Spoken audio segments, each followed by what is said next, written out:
All right. Good day, everybody. It is Monday. We're back to the beginning of the week. It is June the 6th, 2022. Quite a bit in the news today. So we're going to just hit it hard. And today's headline hits with LW is brought to you by Mike Lindell, My Pillow. Listen, folks, I listened to some stuff over the weekend where Greg Phillips and Mike Lindell are getting ready to unleash some more information.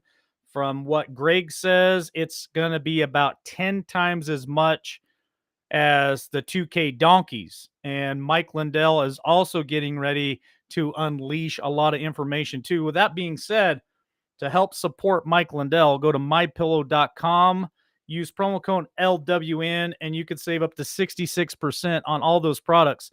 Father's Day is right around the corner. He's got slippers, he's got bath towels, he's got bed sheets. They've got a lot of great products over there. And we really, as a Patriot community, need to try to help support Mike Lindell. So if that's something that you're interested in, again, use promo code LWN. It helps the show here keep the lights on, keep the internet going. So let's talk about the first headline of today. Some Ray players choose not to wear LGBTQ Pride night patches, citing religious faith. What's that all about? Well, a number of Tampa Bay Rays players decided not to wear the rainbow colored logos on their uniforms as part of their team's annual Pride Night on Saturday that recognized the LGBTQ community. Tampa Bay's Rays manager, Kevin Cash, addressed it after Sunday's game, saying he doesn't think it'll negatively impact the clubhouse because decisions among the players over the past few weeks were constructive and emphasized the value of different perspectives. First and foremost, I think the organization has done a really good thing to have Pride Night supporting our gay community to come out and have a nice night at the ballpark, Cash said. Impressed that our players have had those conversations, and we want to support our players to choose to wear or choose not to wear to the best of our capabilities. Now, why am I bringing this up?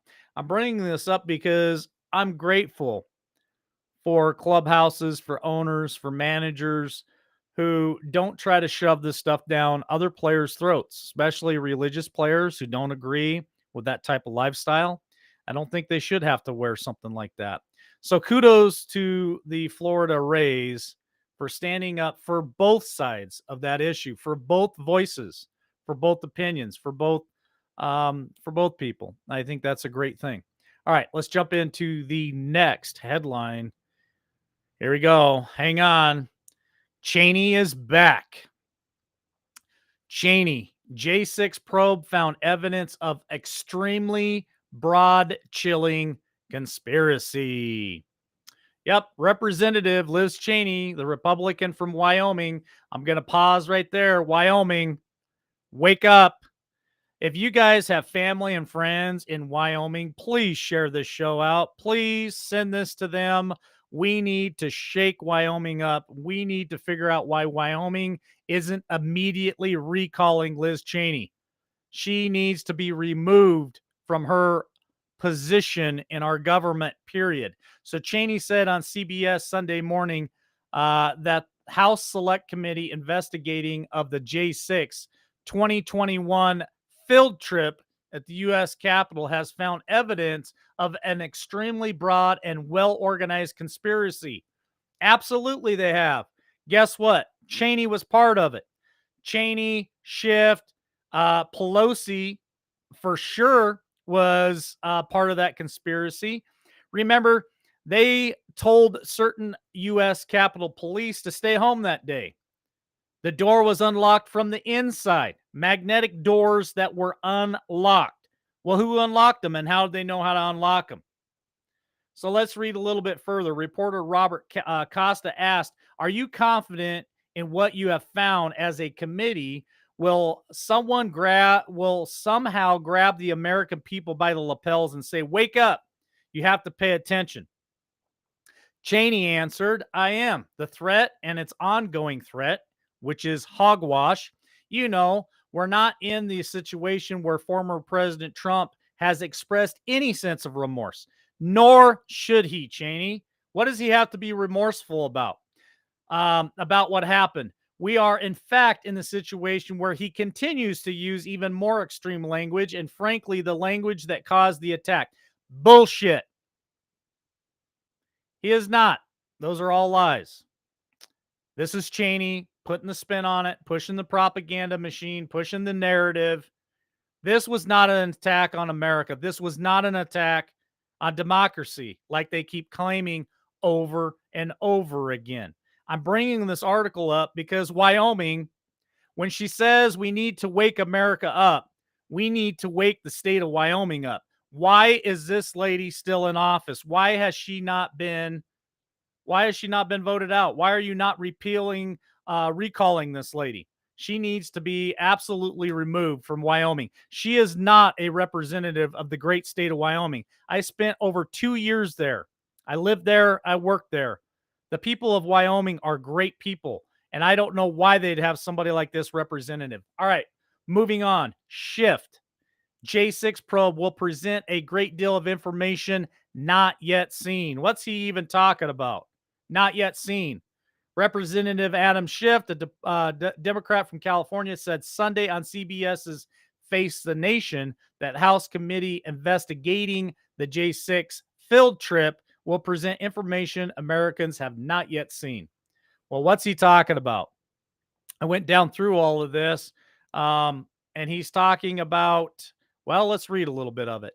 New York Times first reported that CBS was confirmed that, now listen to this, confirmed that Mike Pence's chief of staff, Mark Short, actually warned the Secret Service and the lead agent protecting the vice president the day before J6 that he thought that the president would turn on the vice president and that it would pose a direct security risk.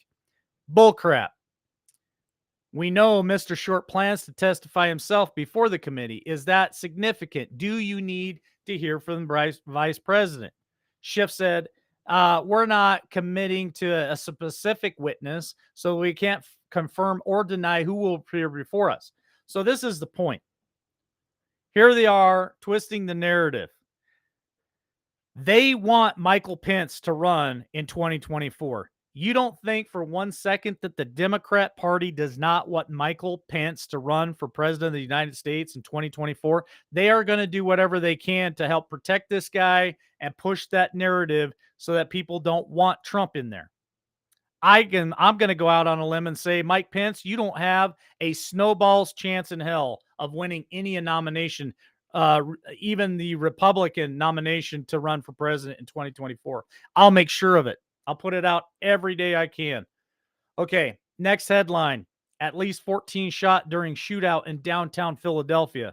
What's that all about? At least 11 people were injured and 3 killed during a late Saturday night shootout in downtown Philadelphia.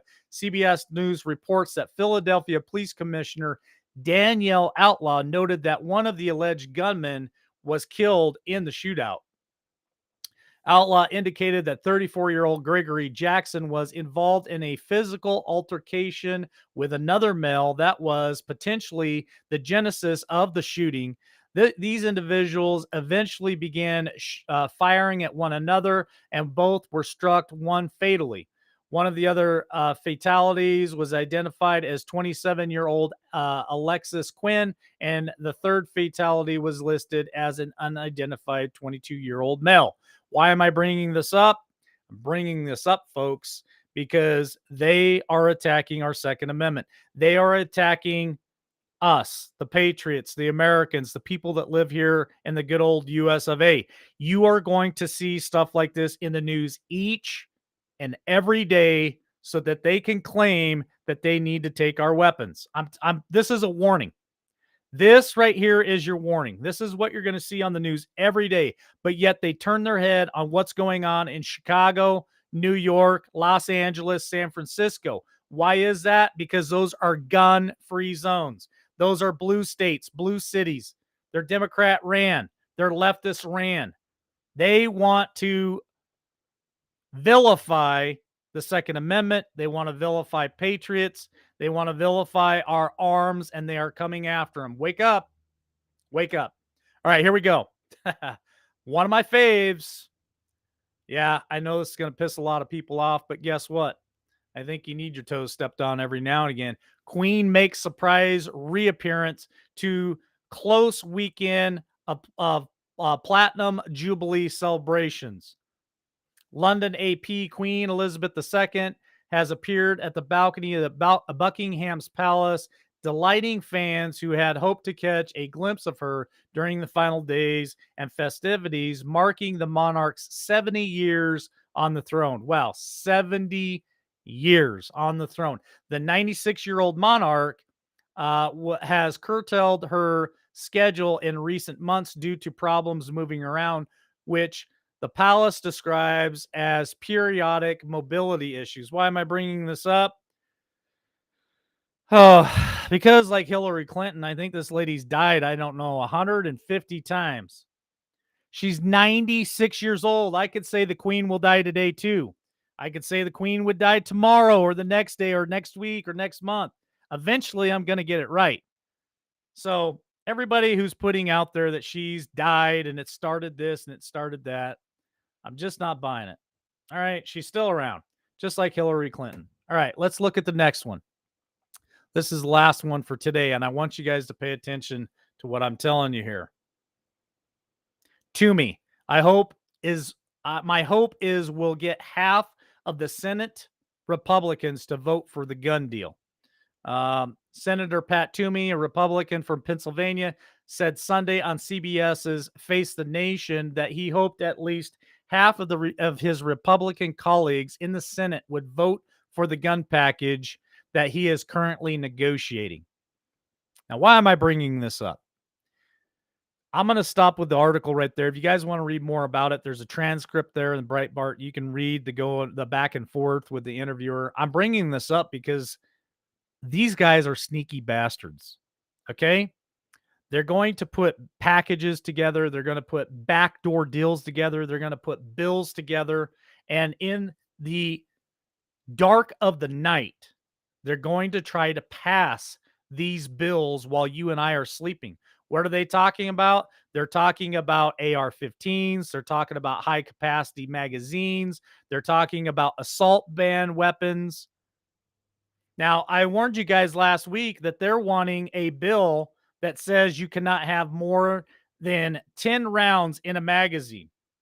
I warned you guys that that includes all handguns nowadays, except for revolvers, 22s, 38s, Glocks, Smith and Wessons, you name it. Anything that has over 10 rounds, they want to be federally outlawed. The other thing that they want to outlaw is semi-automatics, which they call assault weapons. That's every handgun out there with the exception of a revolver. AR-15s, 243 caliber, 22 caliber, all outlawed. Any high-capacity magazines, any and all. Wake up, America. This is your warning from LW.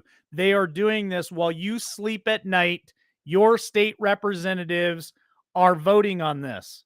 They're talking about this. They're doing deals. They're shaking hands behind closed doors while you and I are not paying attention. While all these shootings are happening around America and they're shipping money to Ukraine, they're taking care of business while we're not paying attention. So wake up.